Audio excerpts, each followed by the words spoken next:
Hello. I wanted to have a little intro to the video that's going to follow here. And I made the time to speak to an author that I became acquainted with a little over a year ago, and his work that he had done research about the Great Depressions. And they weren't all great depressions as we know them, but I had the opportunity to sit down with Wayne Jett, and he had written a book called Fruits of Graph.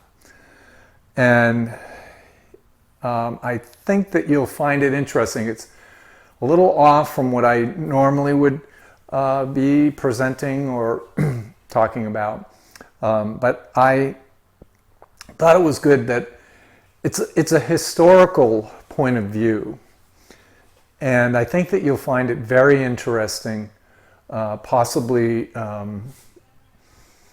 curious as to thinking that you might dig deeper and fact check some of what he speaks about.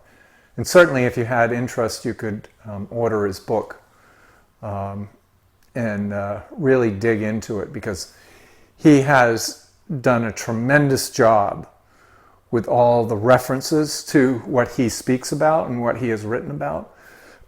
So I would encourage you to listen to the video. It's a little bit longer than normal, but maybe you listen to it in pieces, however you want to do it. But I think that you'll find it very interesting. And possibly eye-opening, and possibly not. Maybe, maybe infuriating, and not that that's what I'm looking for. Certainly not. I just want to make people aware of other ways of thinking about how things have occurred. And with that, and no further ado, we'll catch you next time and enjoy the video. I hope you do watch it all the way through. And if you'd like to talk about it, you know how to get a hold of me. All right. Thank you, and have a great day. All right. Well, I want to welcome my guest, Wayne Jett. He caught my attention via a colleague of mine, James Nethery, who brought the book that Wayne has there in the foreground there, The Fruits of Graph, that he's written. And it's intriguing to me as a student, and always wanting to learn more truth. I'm 65 years old, and I've come to a point in my life where I know that there's many things that are presented in life, and eventually I find out that that's not necessarily true. And I recently came across something that has changed my life when I found out the truth. And so this book was extremely intriguing to me. James and Wayne did a 6-part series on the book, which maybe someday Wayne and I can revisit that ourselves. But I wanted to introduce Wayne, and we'll talk about his book. And I take this on as a student of truth. If I keep true to my own heart, that's what I want to do. So I'm here as a student, and thank you for being here, Wayne. Good to be here. And I would, I guess I'd like to start off as we did yesterday in our short chat, about how it was that you came to this, because you had mentioned yesterday that you became an engineer and a lawyer. And so if you would be so kind as to share that story with us, I think that's a good place to start. Well, I came out of a small town high school in Oklahoma, East Central Oklahoma, and went to OU. by my second year, well, first year, I might as well say, I sold Cokes and so forth, soft drinks in the OU football game stadium, and also carried interdepartment mail around campus as a way of earning a little extra money. And I had been fortunate enough to get a little scholarship money, and so very happy to be there. That was my freshman year. You're not allowed to get into the college of your choice. Everyone's in the same university college. And I got into engineering my second year. Of course, that was my aim in the first place, but I was fortunate enough for my excellent schooling in my small town. I was in honors English, even though I was an engineering major. And so my studies there were very good. My first semester of the second year, I got my permanent engineering college counselor. And after my first interview with him, and when I told him that I expected to do his joint curriculum in engineering and law, his comment to me was that, well, then you won't finish engineering. You'll just finish your junior year and go on to college. There's no reason to stay around for your degree. I said, no, I'm going to get my engineering degree too. I'm certainly not going to work that hard and get nothing for it, because engineering is a very demanding curriculum there, mathematics and science and so forth and so on. And I have the impression that that conversation somehow caught his attention, because that gentleman was not only the chairman of the Department of Chemical Engineering in the engineering college, he was also an important researcher at the Research Institute at OU. And a few weeks after I had that first conference with him, I had a call from his office saying that that I had an appointment with the assistant vice president, or actually the executive vice president of the Research Institute, for a job there. And let me tell you, from the zoology room of my second semester as a freshman to the Research Institute was a major step up. Let me put it that way. And I had a tremendous time and very useful education from the Research Institute. I was tutored and taught to be a technical writer, to write proposals for contracts and grants from government and from other organizations and so forth. I had a terrific supervisor who was Ralph C. Martin, was the chief editor of the technical writing department. And in that circumstance, I became an effective person in terms of writing grant proposals to get money from the government or from other organizations during the time that I was studying engineering. So my education really broadened by having that very practical kind of thing, and it led me later. I left the technical research writing and went on to a special project that had been granted because of a proposal I had written. And to kind of jump ahead, that was about the time that I was ready to start my law school education. I was a senior at the time. And in those circumstances, I became fully employed at the same time I was going to law school at what was then called the Office of Special Projects of the Continuing Education Center. And that led me promptly to a trip to Washington, D.C. for a couple of weeks to basically visit the various congressional offices right after Lyndon Johnson was elected president. And the Great Society was ongoing with, all kind of money and so forth. So I started getting education of that kind at the same time I was in law school.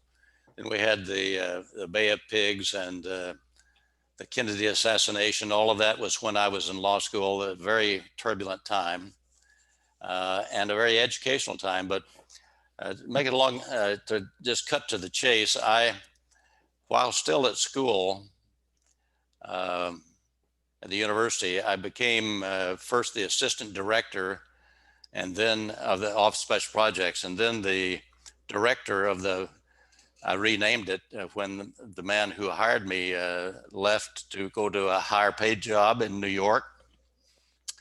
And I became the director of the Office of Advanced Studies, which was a really innovative, the man who left has been the one who designed it, but it was a program to educate people who were already employed in places like NASA and the Strategic Air Command of the U.S. Air Force and the Army and so forth and so on. All those people were enrolling in this program to get a Master of Arts program in public administration.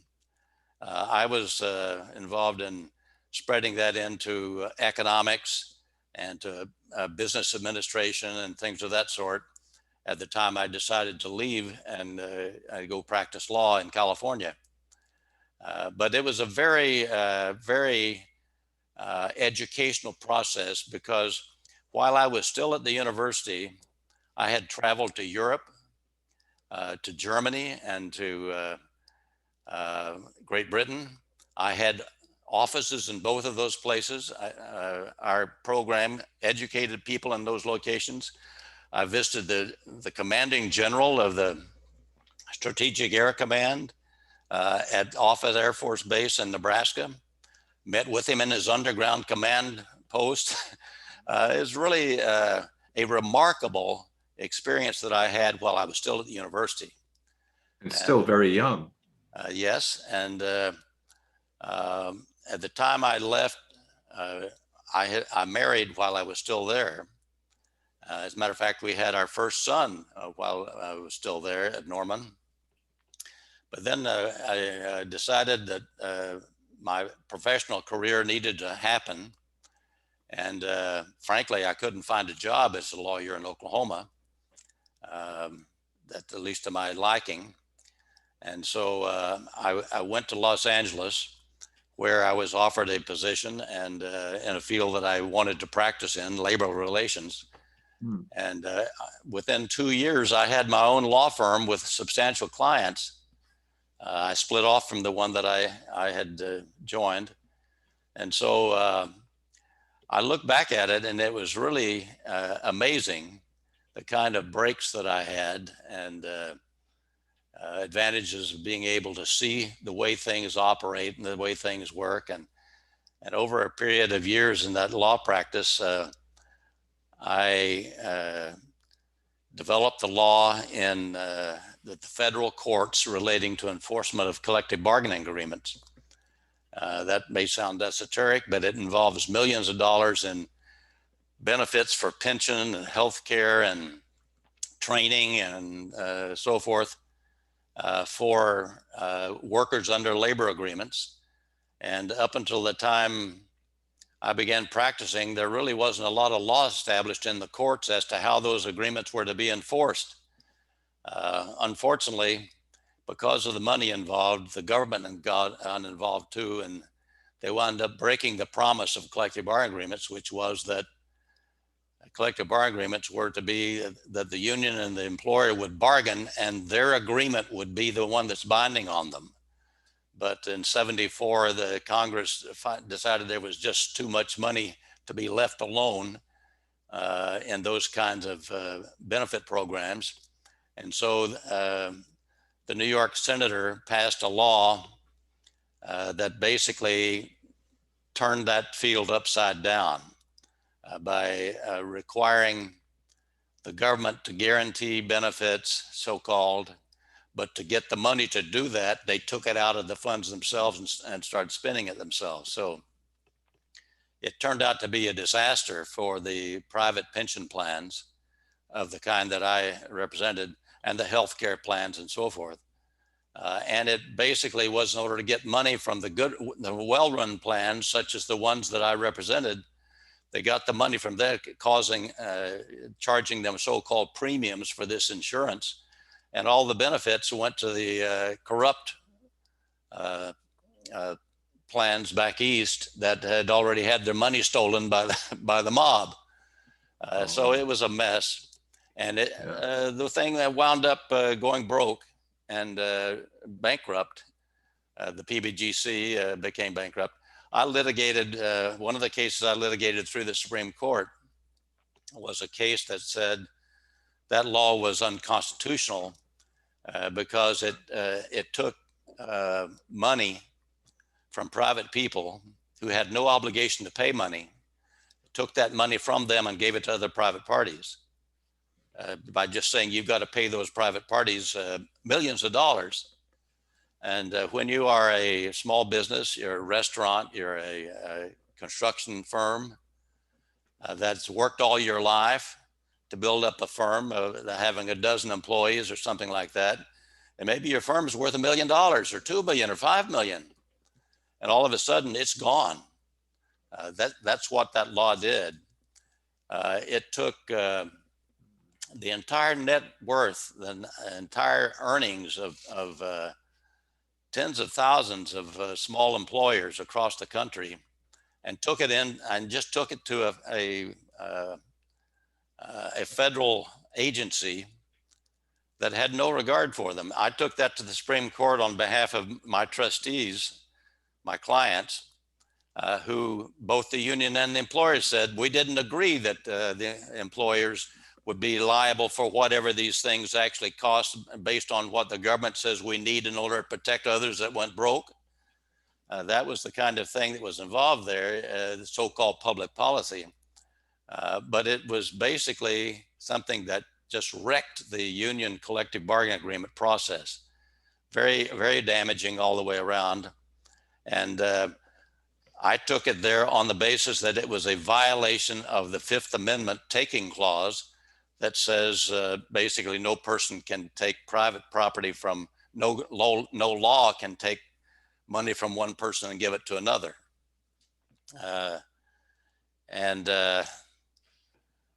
was a decision in 1986 of the US Supreme Court, unanimous decision, by the way, led by a conservative justice, so-called. Rehnquist was the Chief Justice at the time.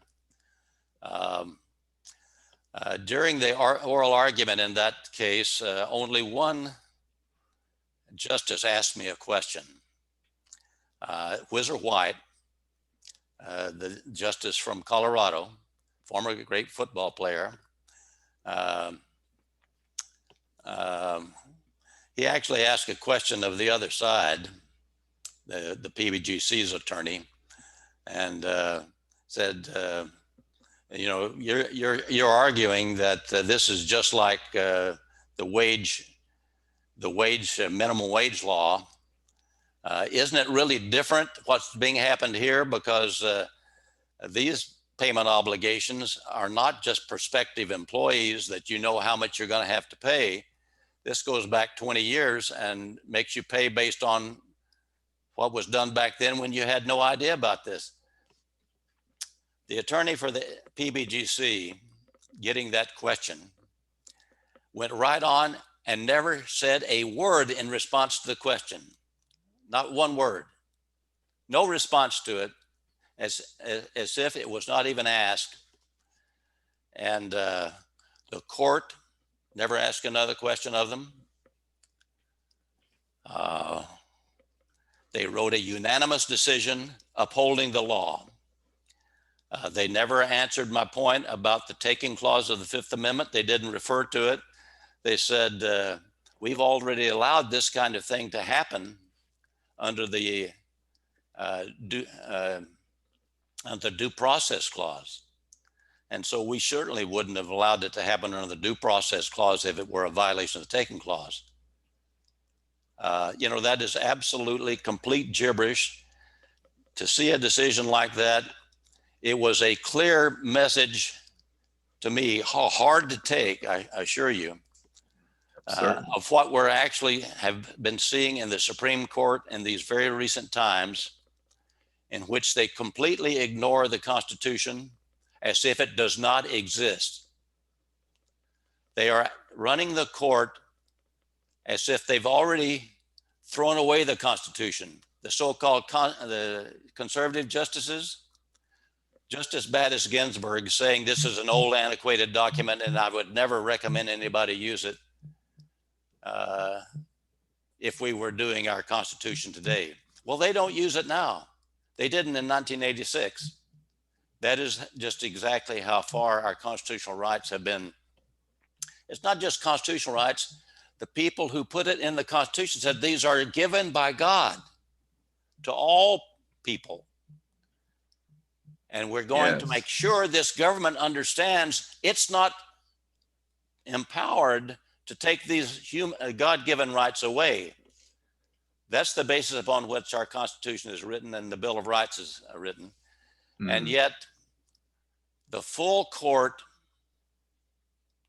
in that case didn't raise a whimper at the fact that hundreds of thousands of families were having their entire life's work taken from them by a law passed that they had nothing to do with. There was a man, I could cut this conversation down, but I feel compelled to say one more thing about it. Yeah, you just go right ahead. There was a man in San Diego, small contractor, sand and gravel type supplier. I had sand and gravel property, and basically you dig gravel out of the ground and you sell it to construction projects. And he was a member of one of the employer associations, contributing into my client's trust funds for his employees. He had maybe a dozen employees, pieces of equipment to dig and, to load trucks and a few trucks and things like that. And a lawyer down there volunteered to do it free to represent him in order to be able to get to the Supreme Court and argue himself on behalf of the employers. To me, it was kind of an imposition on my time because it reduced the amount of time I had to argue. But at the same time, I can understand why the court would allow an employer representative to speak directly. But to make a long story short, that man lost his entire life's work.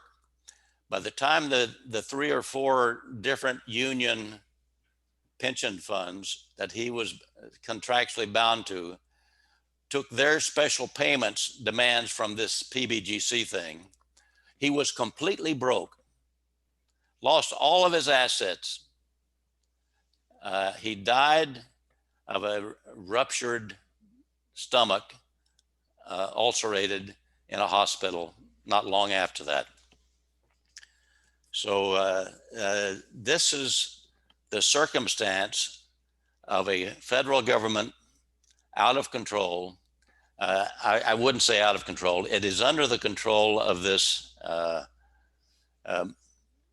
globalist, world-based cabal that controls our government and has controlled it for quite a number of years. My book goes through that from beginning to end. It covers all of the history of our country, but particularly the 19th and 20th centuries in terms of how that cabal has made itself so powerful. By 1880, the best book on economics ever written, best-selling book on economics ever written, called War on Poverty, described all the reasons why so many severely poor people live so close proximity to the wealthiest people in the world, like in New York City. And in that entire book called Wealth and Poverty by Henry George, he has one paragraph that says there is a powerful pecuniary interest, is what he called it, that operates worldwide and writes all laws and controls all opinions in every nation of the world. And that it is so secret that Woodrow Wilson actually said, I've found since I've become president that when powerful men speak to me, they do so in whispered tones as if something or someone is going to overhear them. And they're very concerned about their own well-being if they are heard. That's that pecuniary force that I now call the globalist cabal. Many others call it that as well. And despite the fact that that book is so well written by Henry George, it discloses all and refutes all of the theories as to why people are so poor, including Malthus, the Malthus theory that it's too many people, that birth rate's too high, all that sort of thing. All of that is really dealt with in a magnificent way in that book. And that book, though it was self-published in 1879, it immediately became so so popular that by the next year he got a New York publisher, and in 20 years the book sold more than 2 million copies around the world in a number of different languages. That was before the censors of publishers, the censors of books became so much more powerful. They decided by 1901 that they had to control publishing. That's also covered in my book, and relates how they've done it. It certainly is still prevalent now. The books of their servants, you can see regularly get on New York Times bestseller list immediately. Very large amounts paid for it to the authors for their payoffs in order to get them to tell only the stories that the ruling elite want told, and to change the history that we are allowed to study and learn. So it happened that I left law practice long about the year 2000, and took up the idea that maybe I would be better off if I tried managing my assets myself. I got into that just in time to experience the tech crash, so-called, which was devastating in many respects to so many. I cover in my book that the tech crash was entirely planned. I do that after I have already shown in great detail that the Great Depression was planned and executed by this same globalist cabal, that both Hoover and Roosevelt were operatives of the globalist cabal. Roosevelt was the most effective one ever, and was so effective in manipulating public opinion, and yet inventing and doing, conceiving of ways to serve the globalist cabal in ways that even the cabal had not thought about. Considered. But I describe those things in detail, particularly in chapter 6 of my book, as to the actions taken by both Hoover and then, more importantly, by Roosevelt to drain money from the American economy in tremendous proportions by various actions taken primarily by by Roosevelt so that no one had any money. The actions that he took specifically not only raised taxes every year he was in, except 1939, which happened to be the year after 1938 when the Democrats lost, I think, 83 seats in the Congress, in the House, in those elections, and therefore refused to enact another tax increase the following year. By that time, the people then were calling it the Roosevelt Depression. And yet, to this day, the so-called great economists of our time, great economists of the 20th century, supposedly still regale Roosevelt as our savior of stopping the Great Depression. Roosevelt not only raised taxes every year he was in office into the World War, except 1939 when Congress wouldn't do it. He was demanding it anyway.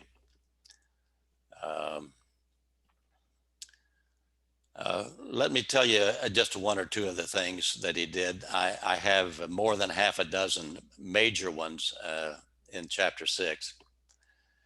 But for example, as soon as he took office, he began buying gold on the open market using Treasury money. He bought it worldwide, and the press treated it more or less as if he was tinkering.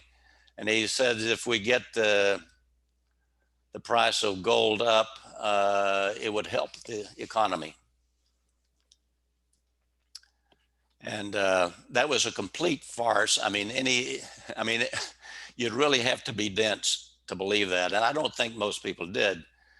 But here's what he was doing in much larger proportions than anyone understood.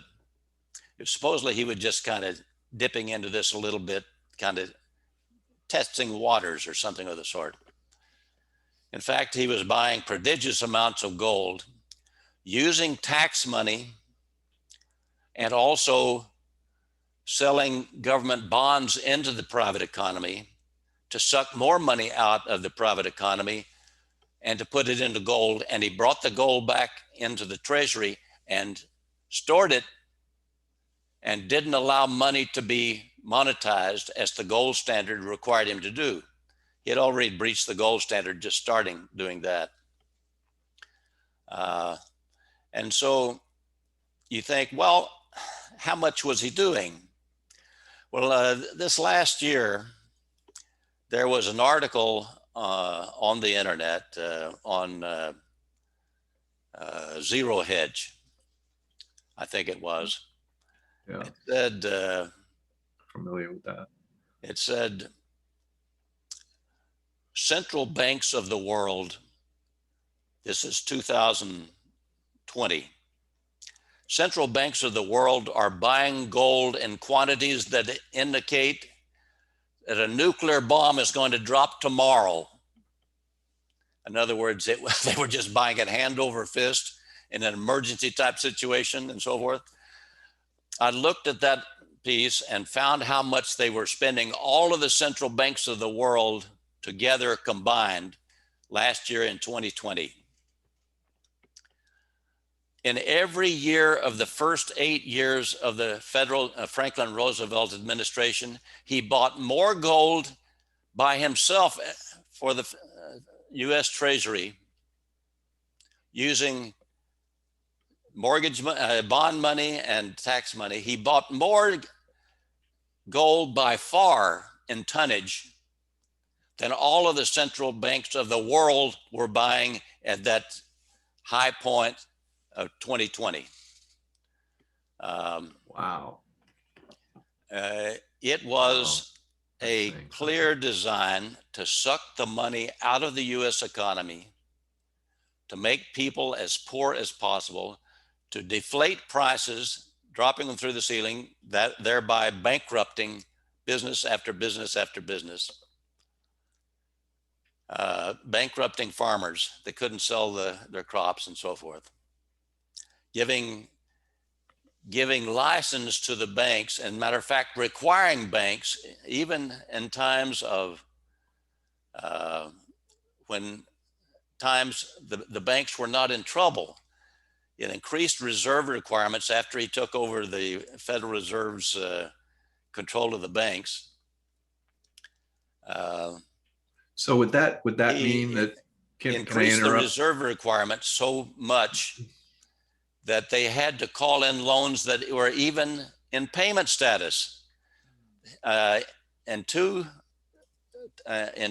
orders within about 6 months from each other, in 1936 and January 37, August of 36 and January 37,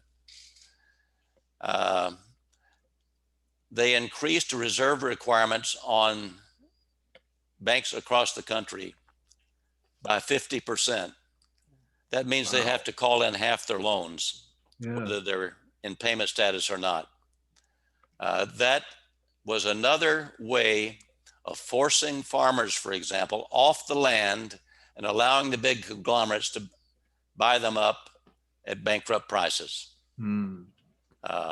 Getting the food production out of the hands of farmers, taking the homes away from farmers, and sending them to California as penniless beggars, more or less, but looking for work. That was the kind of thing that was done throughout the Depression. I could go into many more details as I describe them specifically in chapter 6 of my book. It was an enforced by government famine to starve as many people to death as possible, as well as to destroy their livelihoods. There is no study, despite the number of social scientists, done by an American social scientist about how many people starved to death in America during those years. There are more recent, I found a Russian study, and I found a German study. I think the German study estimated at least 3 million died of starvation. The Russian study, at least 6 million died of starvation in the United States. And of course, people were dying all over the world as well as starvation. Stalin was doing the same thing, and the New York Times was covering for Stalin.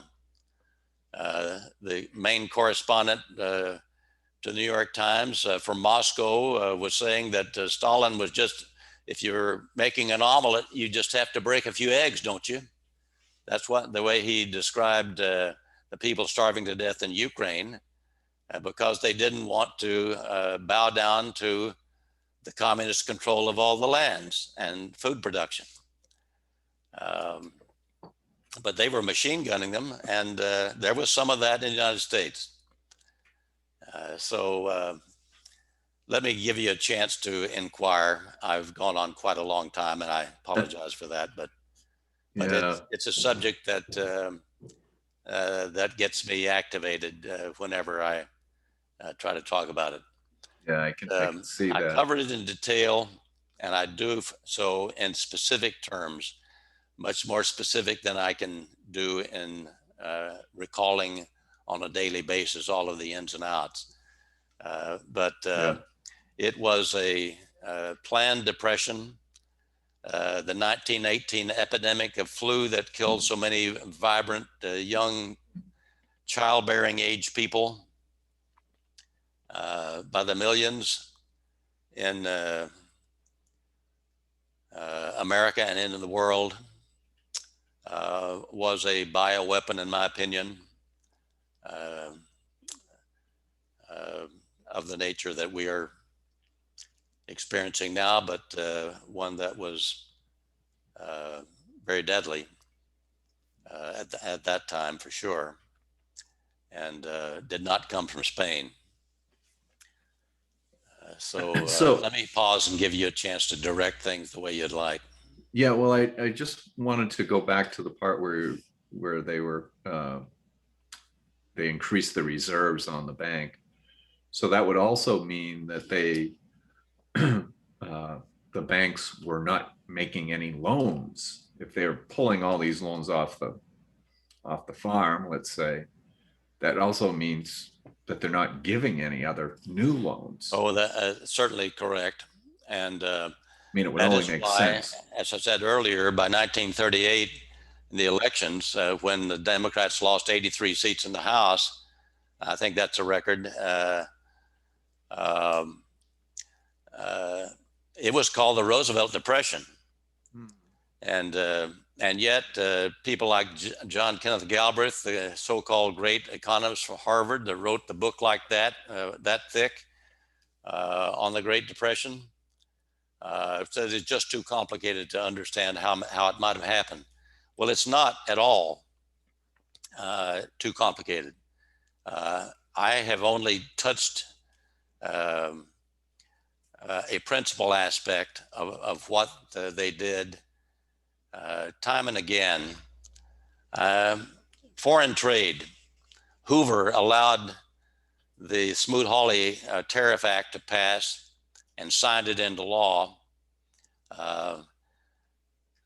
The Tariff Act itself would not have been so damaging, but it was picked as the signal by the market manipulators, the globalists who planned the Great Depression and planned the Great Crash. It was a planned so-called revolutionary event. We have evidence of that from a high-level cabal member who was captured by Stalin and interrogated in 1938. I didn't learn about that until late in the preparation of my book, and so it is in chapter 17, not in the early parts.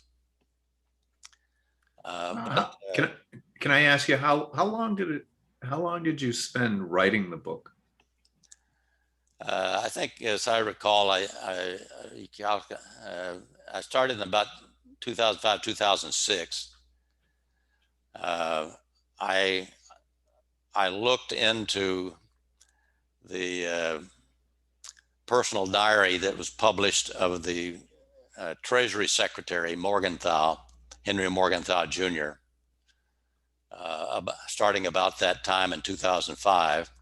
And I found an item there pretty quickly that I mentioned to Jude Winniski, with whom I was working at that time, the great supply sider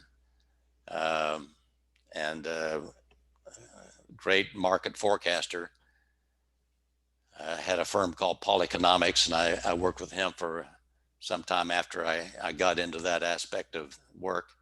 I mentioned what I'd found to him on that item, and he immediately said, "You've got to write a book on that and get this out." He had written a book explaining the Great Crash, he thought. That turned out to be a very important book, acknowledged in the 20th century among the most important nonfiction. What's the title of that book? I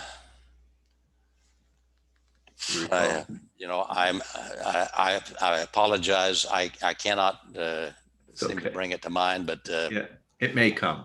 Yes, but in any event, I really didn't want to write a book. I knew how hard it is to do that, how much time it takes.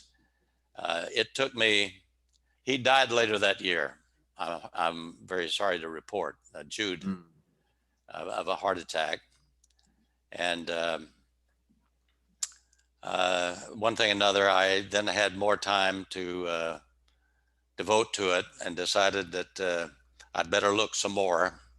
If he felt that strongly about it on that one thing, I'd look some more. And I didn't take very long to find a number of additional things that were reported that were very, very incriminating in terms of the intentional actions to make the depression deeper and longer.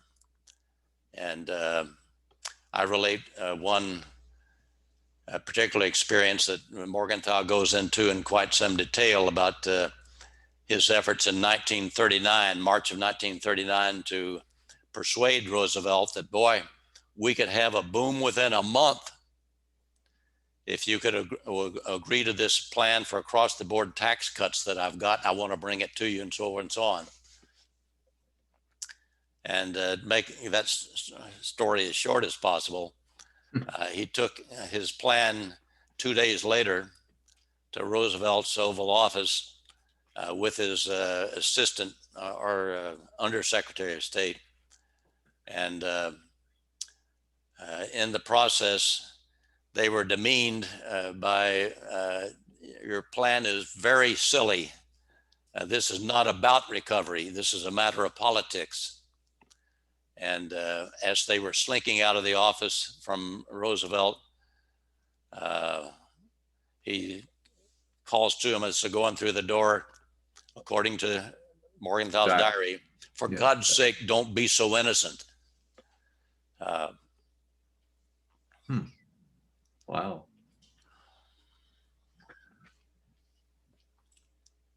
Wow. It is a story that needs to be understood now because of what we're undergoing now. Yeah. So your perception is that things really haven't changed. And that actually brings up the next question. So at what point, how was it that they really came out of the Great Depression then? And then in the after World War II, we saw the greatest expansion in history here in this country. Well, I don't know that it was the greatest expansion in history. We actually had a tremendously expanding thank you for the economy in 1920s. Okay. And it was primarily under the president who was derided as Silent Cal. Calvin Coolidge became president because he was vice president when Warren Harding was assassinated. I mean, he died of poisoning, but clearly an assassination. But between Calvin Coolidge, starting in 1922-23, Congress wouldn't adopt tax cuts the way he proposed. But finally, he was able to get a tax cut through, a small one. And indeed, it produced a surplus in the Treasury for the next year. And so he plowed that into getting another one and plowed the next one into getting another one. And every tax cut he got made the economy grow faster. And we had the booming, roaring 20s. The crash was sort of presaged as soon as Hoover was elected in November of 28. This is before the 29 crash. There was a sharp drop in the economy when, right after the election in November of 28, Hoover, who had been elected in a landslide because everyone had such a high opinion of him, announced that he would not be having any more tax cuts, that he had plenty of uses for the funds, that the government had not been nearly active enough. And there was something like a 2 or 3% correction in the economy, I mean, in the stock market, like overnight. But Hoover, I'm sorry, was an operative. The reason Coolidge didn't run again, he refused to run again in 28, I believe, was because his young son in the White House died suddenly of unreported causes, unknown causes, right after playing tennis on the White House tennis court. And it seemed to me that that was most likely an assassination as a message to Coolidge to leave office. And despite practically begging by the Republican Party, he could have been reelected in a landslide. He would not do so, and so Hoover was tapped. I was not aware that Hoover, apparently, I report in the book, was in conversations, reportedly in conversations with Franklin Roosevelt in 1920 to run for office then as president and vice president.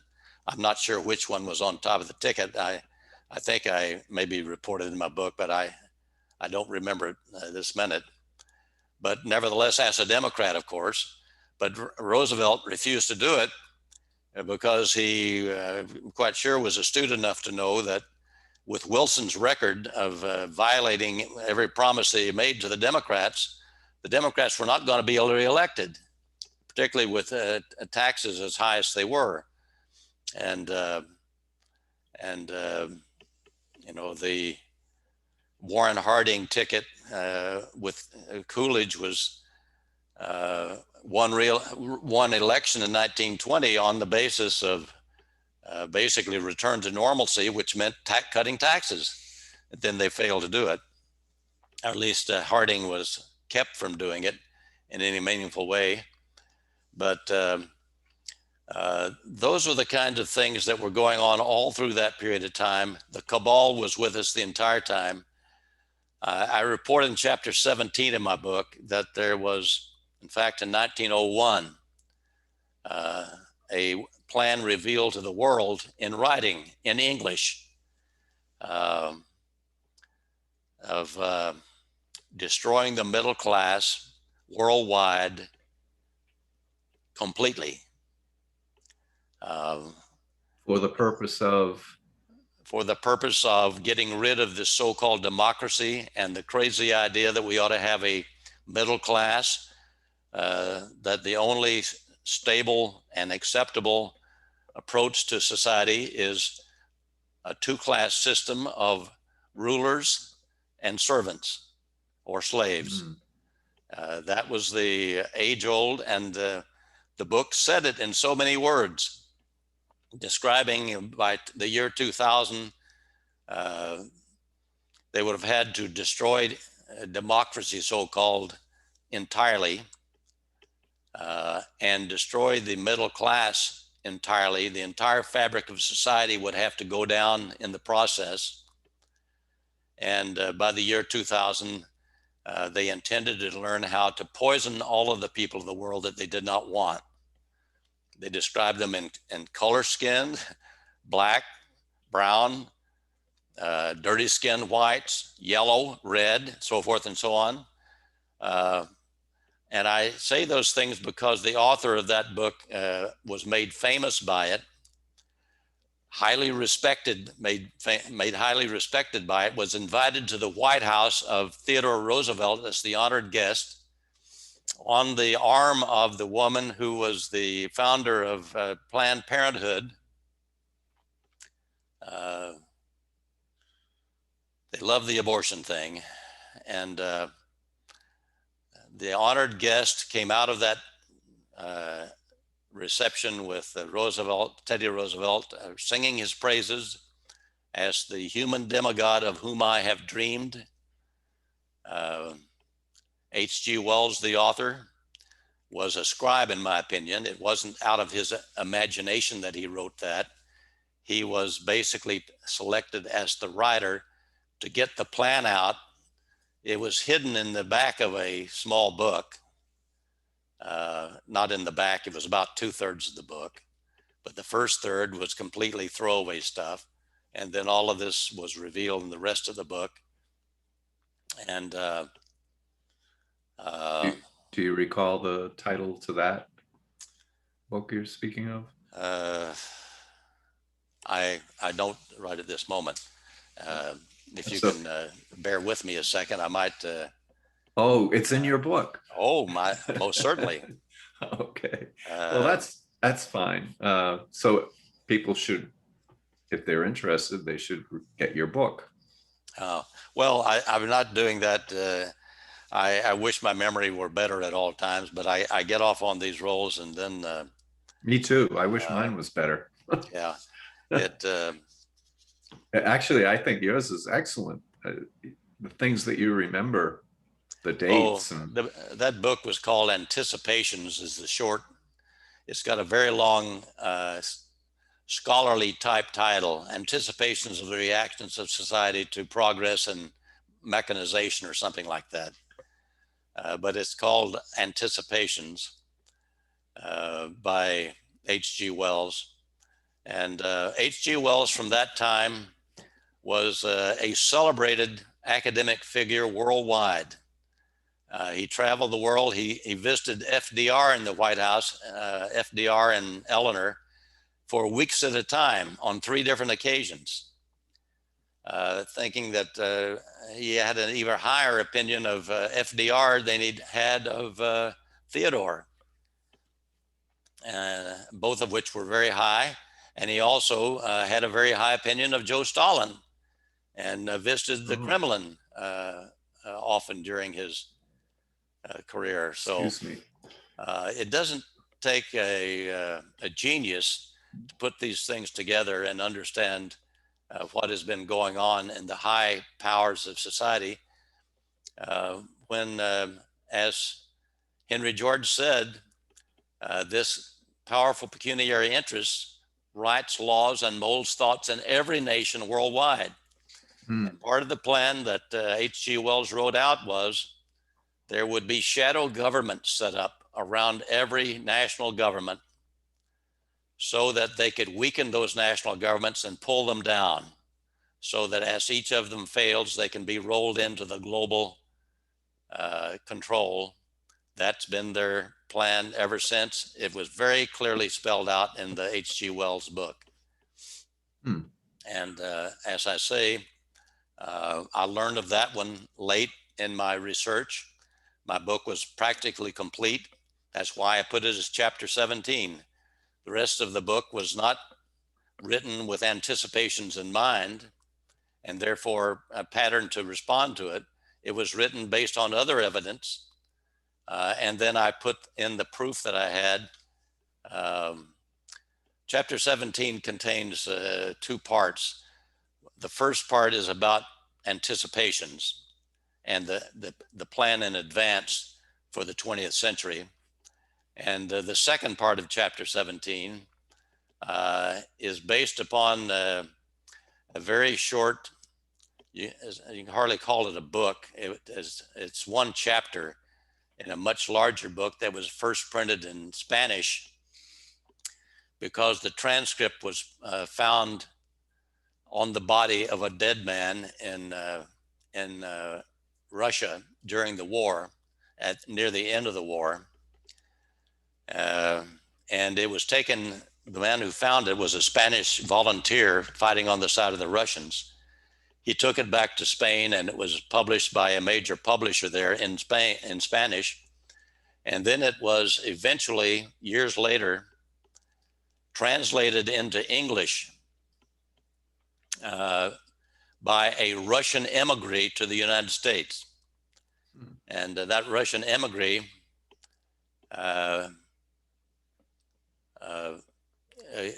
gave a copy to a publisher in Los Angeles that I was speaking with about the possibility of publishing my book. He was a publisher at the time of what a coincidence.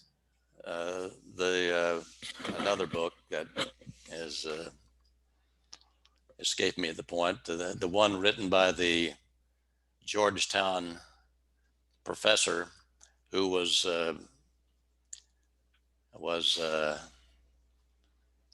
Bill Clinton's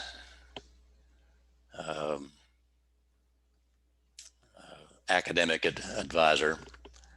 And in any event, that pamphlet containing that 1 chapter in English, translated by the Russian emigre, was given to me by that publisher. It was called The Red Symphony. And it is the transcript and more prepared of the interrogation by Stalin's KGB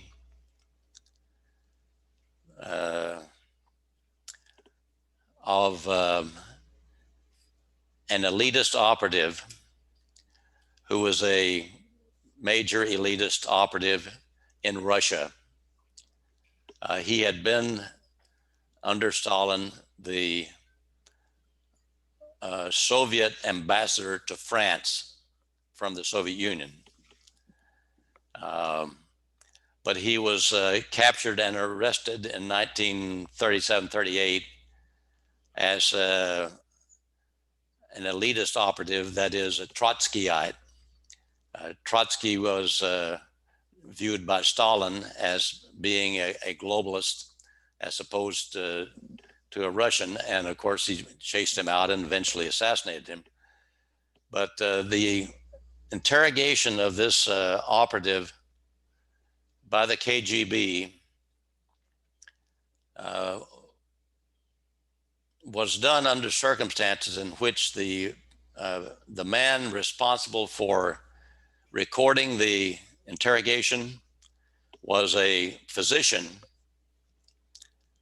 who was very capable in using medications to make a person feel better and to relieve their anxieties and to speak more freely and lucidly.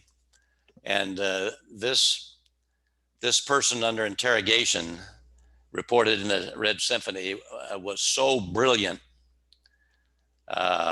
He was already under sentence of death and to be executed when the interrogation took place. And the interrogation he gave with full lucidity, I suspect in the hope that Stalin would keep him alive. There are two sets of views on it. Some say that he was kept alive. Others say that he went ahead and executed him. I tend to think he was kept alive because I think he told Stalin a number of things he did not know. And among them were that he was among the people at the major banks who transmitted money from the West into Russia to fund the Bolsheviks in 1917. And that he had been an operative ever since. And he was at a high level, but he said it was done so secretively that he never knew anybody that was making the decisions. He described that in quite some detail. He also described some activities with Germany that I'm pretty sure Stalin didn't know about, that would have been important to Stalin regarding the war. And there are a number of things like that, many more than I can go into here. Yeah. But he wound up by saying, trying to prove that he was telling as much as he knew about the globalist cabal, that the most important operative ever in political levels was Franklin Roosevelt.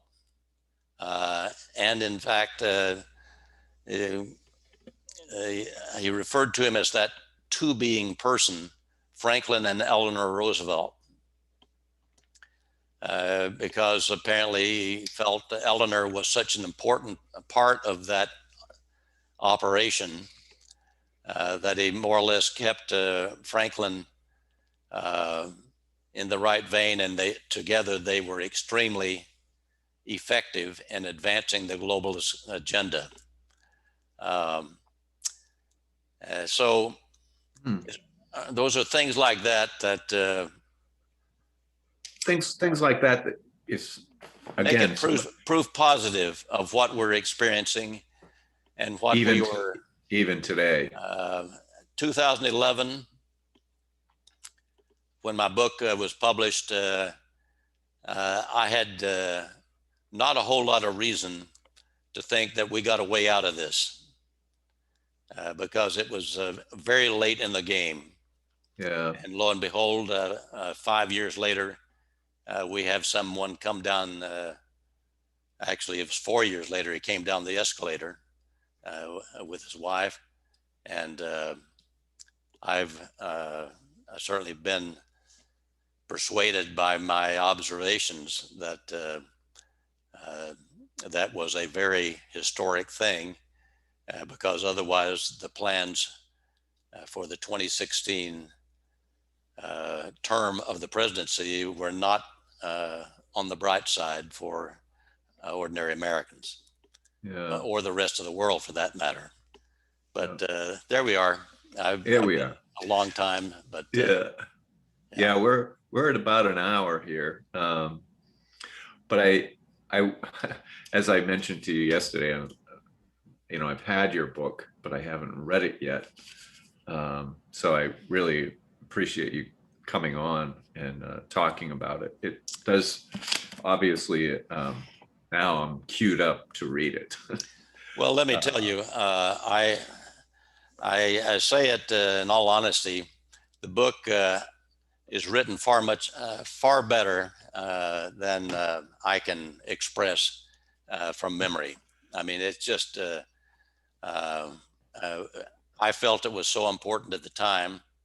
I actually was persuaded at one point to employ an editor from a school back east to assist, and even advanced some funds for that purpose. And after a couple of months and nothing from him, he basically, a man connected with one of the universities, basically gave me my money back and the transcript back.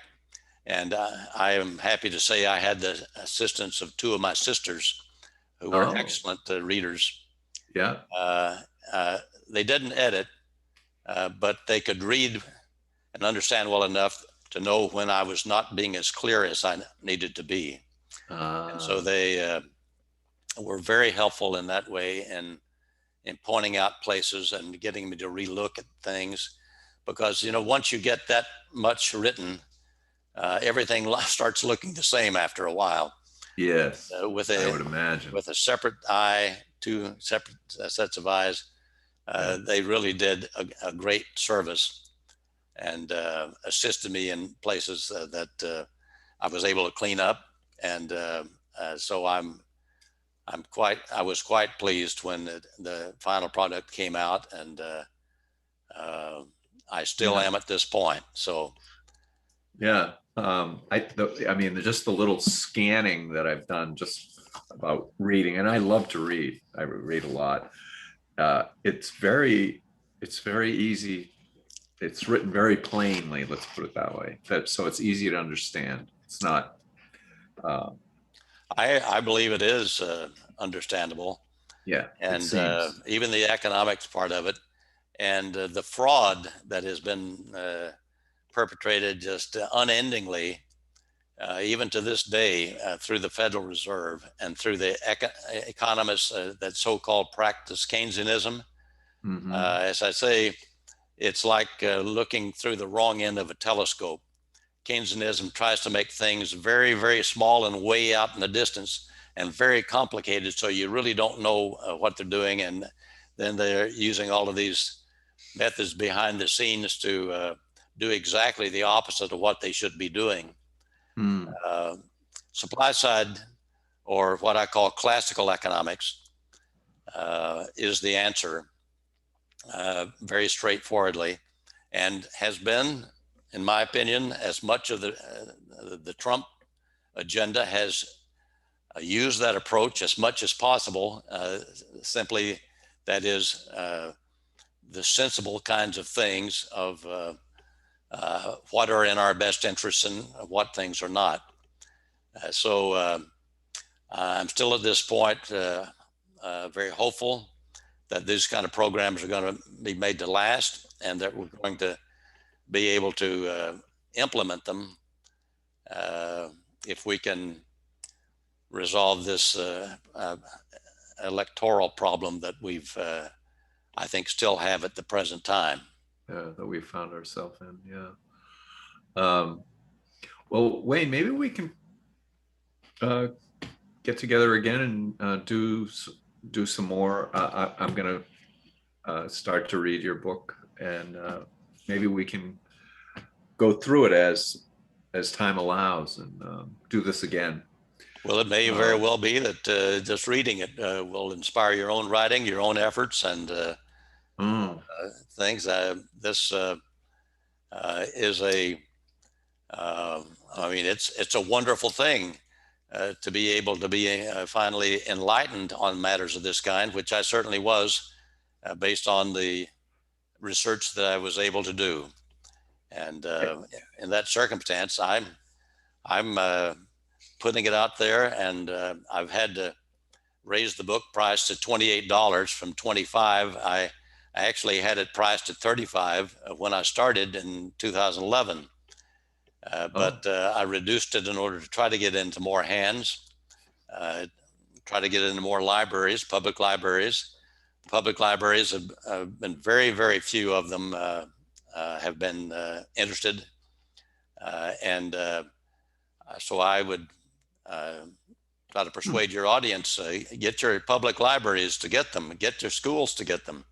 It is a readable book, and I think is highly informative on a number of levels as far as what people need to know about how our government is run, and how to interpret these activities that are so clearly globalist inspired. They're trying to pull down all national governments, certainly the US included, but every other government as well, so they can have a global dictatorship. That was the clear message of the 1901 book. I mean, it's in English, easy to read. And they say it just as in your face as they can. Of course, it was only intended for the elitists to read. There was only one book in California, actual copy of it, and it was 2 or 3 blocks from my house at a foundation there that I live very close by. I happen to know the head of research there, and I asked him to make that available to me. And after a few months of delay, he finally had his secretary get in touch with me and tell me that I could come over and look at it within the confines of the room. I couldn't take it out. And but she was kind enough to tell me that it's in the online library of the University of Chicago. And so I got it through there and was able to read it that way. That was the way I was able to actually read that H.G. Wells book. But Anticipations. A nasty little book that, I mean, nasty is way too kind in terms of its intentions for humanity. And yet to see how academics and the news media and so forth have practically worshiped the guy ever since is truly abominable. So anyway, yeah.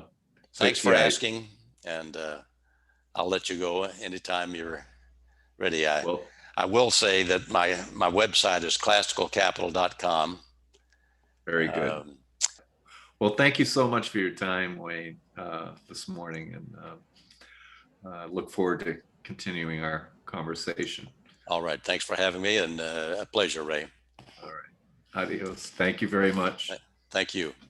We'll talk to you soon.